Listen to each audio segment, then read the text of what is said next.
1 minute and 5 seconds. That's how long it took Paraguay to score the fastest goal of the entire 2026 World Cup. Matias Galarza connected with a long-range shot almost from the kickoff whistle, and by the time most fans in San Francisco Bay Area Stadium had settled into their seats, the scoreboard already read 1-0.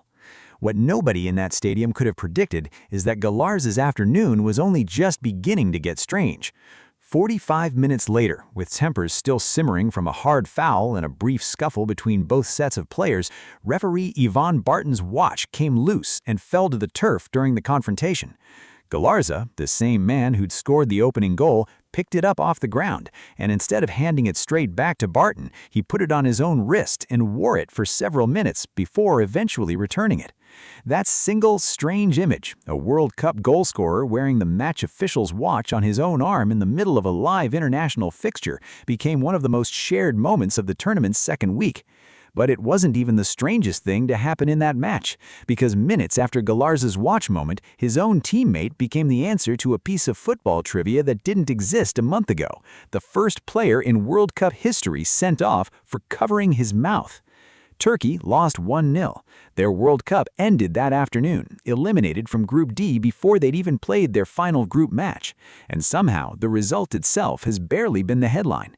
Let's go through exactly what happened, piece by piece, because this match has quietly become a perfect window into several of the biggest stories shaping this entire tournament.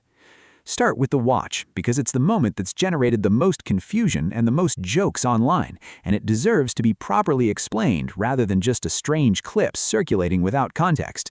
The incident happened in the 45th minute, right on the edge of halftime.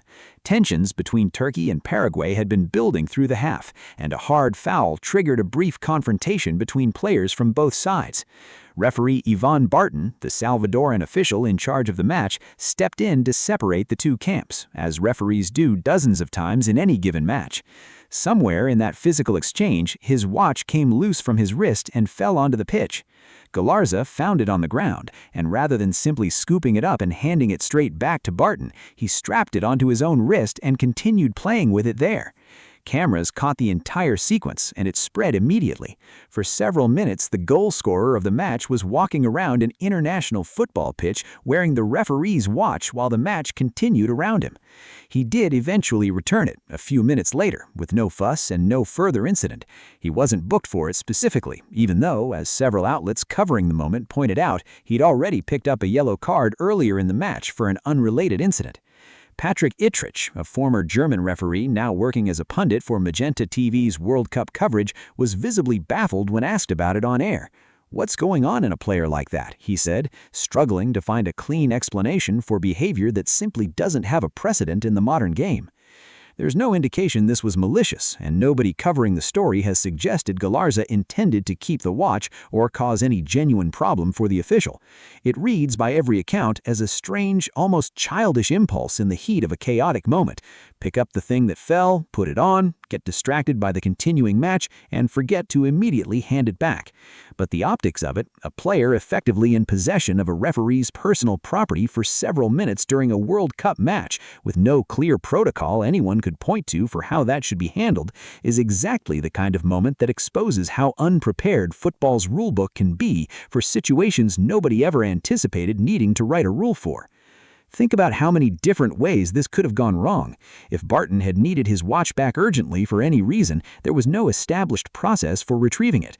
If Galarza had simply forgotten he was wearing it and it had become damaged or lost during the remainder of the half, there's no precedent for how that would even be addressed afterward. None of that happened here. The watch came back, Barton put it on, and the match continued without further incident. But the fact that commentators, former referees, and football writers around the world spent real airtime and column space trying to work out what the appropriate response should have been tells you something about how granular the gaps in football's existing rulebook actually are, even after years of incremental law changes. It's also worth saying plainly that this kind of moment simply wouldn't have existed in the same way without modern broadcast coverage. A referee dropping and recovering a personal item happens, presumably, more often than anyone realizes in lower-profile matches with far less cameras trained on every square foot of the pitch. It's the sheer density of camera angles at a World Cup, the kind of coverage that can isolate a single wrist for several seconds without missing a beat of the broader action, that turned a 15-second curiosity into a global talking point within the hour. Now here's where the match takes its second, far more significant turn, because what happened next wasn't a quirky human moment, it was history, and it directly connects to one of the most debated new rules at this entire World Cup. In the third minute of stoppage time at the end of the first half, Paraguay's Miguel Almiron became involved in his own confrontation. Following another foul near midfield, Almiron exchanged words with Turkey's right back, Mert Mulder. In the middle of that exchange, Almiron covered his mouth with his hand while speaking. Mulder immediately appealed to referee Barton for punishment. Barton went to video review, and within moments he showed Almiron a straight red card. It was the first time in the history of the World Cup that a player has been sent off specifically for covering his mouth during a confrontation. The rule itself is brand new, introduced by FIFA and the International Football Association Board specifically ahead of this tournament, and its origin traces back to a Champions League incident earlier this season involving Real Madrid's Vinicius and Benfica's Prestiani, where a player covering his mouth while speaking made it impossible for officials to verify an allegation of racial abuse one way or the other. Under the new law, intent doesn't need to be proven, and the content of what was said doesn't need to be established at all. The act of covering his mouth during a confrontation with an opponent or an official is by itself now enough to trigger an automatic red card. Almiron's case became the very first test of that rule on the World Cup stage, and it happened in all places, a fixture against Turkey that had already produced one of the tournament's strangest individual moments just minutes earlier. Paraguay finished the half down to 10 men. They were already leading 1-0 from Galarza's early strike, and Turkey now had an extra man and over 45 minutes to find a route back into the match and salvage their World Cup campaign. They couldn't do it. 10-man Paraguay held on. The scoreline stayed exactly as it had been since the opening minute, 1-0, and Turkey's World Cup ended there, eliminated from Group D with one group match still left to play.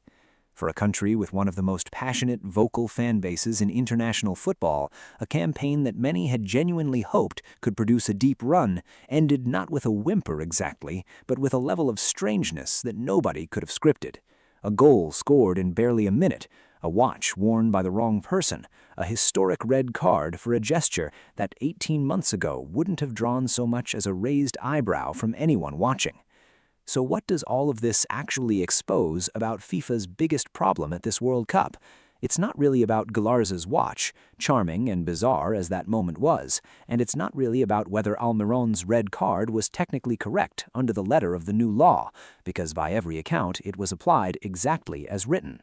The real problem this match exposes is about a tournament's rules outrunning its players' instincts in real time on the very biggest stage the sport has. The mouth-covering rule exists for a genuinely defensible reason.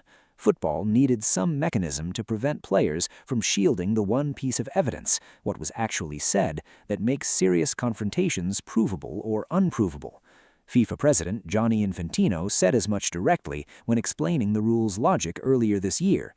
If a player covers his mouth and says something with a racist consequence, he has to be sent off, because there's otherwise no way to hold him accountable. That's not an unreasonable position to take. But Almiron's sending off illustrates exactly the tension critics raised the moment this rule was announced. He wasn't accused of saying anything racist. There's been no suggestion the exchange with Mulder involved anything beyond a heated, ordinary football argument, the kind that happens dozens of times in any given match without consequence. He covered his mouth, most certainly out of old habit rather than any deliberate attempt to hide wrongdoing, and the rule didn't ask whether his intent was malicious or completely innocent. It simply applied the maximum possible sanction the moment the gesture occurred. That's the trade-off FIFA built into this law deliberately, prioritizing a clean, unambiguous, universally enforceable standard over one that requires referees to make a judgment call about context and severity in the heat of the moment. The Vinicius and Prestiani situation that triggered this rule change genuinely had no clean resolution, precisely because there was room for interpretation and no hard evidence either way. FIFA's solution removes that ambiguity entirely. But removing ambiguity from the rule doesn't remove it from the moment a player actually makes the gesture out of pure reflex, with absolutely nothing to hide, and finds himself walking off, having effectively gifted the opposition a man advantage in a World Cup match that ends his country's World Cup hopes. Multiple incidents across the tournament's opening fortnight have already shown players falling into this exact trap, almost by accident, before fully retraining a habit that's been part of football's unwritten culture for decades. Almiron's case is simply the most consequential version yet, because it happened in a match Turkey ultimately lost by the same single-goal margin Paraguay had banked in the opening minute, and it happened on the global stage of a World Cup rather than in a routine domestic fixture where it might have passed with far less scrutiny. Compare this to how other new rules introduced for this same tournament have played out so differently in practice. The mandatory hydration breaks, for instance, were also designed with good intentions, built around genuine heat-related science, and they too have collided with the lived reality of the tournament in ways FIFA likely didn't fully anticipate, generating boos and commercial backlash rather than the smooth, universally appreciated welfare measure it was pitched as. The pattern across both situations is strikingly similar. A rule gets written in a meeting room with a clear, defensible rationale. It then meets the actual texture of a 6-week global tournament, played by thousands of individuals, each carrying their own decades of muscle memory and instinct, and the friction between the two produces exactly the kind of moment nobody designing the rule quite pictured. The walk-off protest rule, introduced around the same time as the mouth-covering law and stemming from the chaos of an Africa Cup of Nations final, hasn't yet been tested on this World Cup stage in the same dramatic fashion. But it sits in the same family of legislation, designed reactively in response to a single high-profile flashpoint, then applied universally and unconditionally across every match, regardless of context.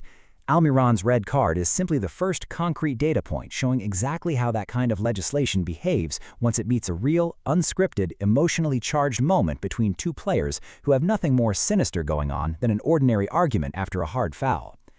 And the watch incident, while far less serious in football terms, points towards something related. Football's rulebook, even after IFAB's recent additions, still doesn't have a clean, established protocol for what happens when a referee loses a piece of personal property on the pitch and a player picks it up. Nobody seriously thinks this needs its own dedicated law, but it's a small, telling reminder that a sport played at this speed, intensity, and scale will always keep producing situations the rulebook hasn't fully anticipated, and officials and broadcasters are left improvising real-time explanations for moments nobody quite knows how to categorize. Put both incidents from the same 90 minutes together and you get a clear picture of where football currently sits, a sport trying, in good faith, to modernize its accountability standards and its disciplinary clarity, colliding directly with players whose instincts, habits, and reflexes were built over years inside a completely different rulebook. The gap between the two hasn't closed yet, and matches like Turkey versus Paraguay are exactly where that gap becomes visible to millions of people watching at once. Turkey's elimination is now confirmed, barring an extraordinary swing in goal difference elsewhere in the group, and their tournament will be remembered, fairly or not, partly through the lens of this single chaotic match rather than purely through their performances across the group as a whole. Paraguay, despite finishing the contest with 10 men, move on with a result that matters far more than the strange story around it, and a place in their group very much still alive heading into their final fixture. There's a broader context worth sitting with here too, because Turkey arrived at this tournament carrying real expectations. This was a squad many analysts had pegged as a legitimate dark horse heading into the group stage, built around a generation of players performing at a high level across some of Europe's top leagues.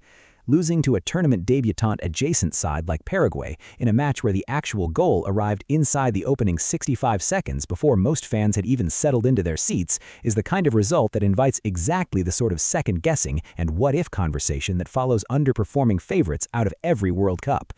Mulder's role in triggering Almiron's red card has, fairly or not, become part of that conversation too, with some pundits suggesting the Turkish defender was simply doing what any player in his position would do by appealing to the referee, while others have framed it as gamesmanship that directly cost Paraguay a man and arguably should have evened out the playing field rather than tilting it further away from Turkey. What's harder to dispute is the scoreline itself. Paraguay led from the first minute and never trailed. Even with 10 men for the entire second half, they organized themselves well enough defensively to protect that single-goal advantage against a Turkish side that, by most match statistics, dominated possession and territory for long stretches without finding the breakthrough they needed. That's its own story about discipline and resilience under pressure, somewhat overshadowed by everything else this match produced, but worth recognizing on its own terms. Holding a one-goal lead with a numerical disadvantage for 45 minutes against a team many had tipped to advance from the group is no small achievement, whatever the surrounding circumstances. Social media reaction in the hours after the match split roughly along the same lines you'd expect. Turkish supporters expressed frustration, much of it directed at the disciplinary process that left their opponents down a man without ultimately changing the outcome, alongside genuine disappointment at a tournament exit that felt avoidable. Paraguayan fans, meanwhile, leaned fully into the bizarre celebrity of the watch moment, with Galarza's image wearing Barton's timepiece becoming one of the most repurposed and joked-about screenshots of the tournament's second week, appearing in memes, fan edits, and even a few good-natured comments from Barton himself in interviews afterward, where he reportedly took the entire episode in good humor rather than treating it as any kind of disrespect. What do you make of the mouth-covering rule after seeing it actually applied for the first time on this stage? Does a clean, zero-tolerance standard like this one feel like the right call to you, even when it catches a player who almost certainly had nothing to hide? And what do you think was actually going through Galarza's head in that moment with the watch? Pure instinct, a bit of mischief, or something else entirely?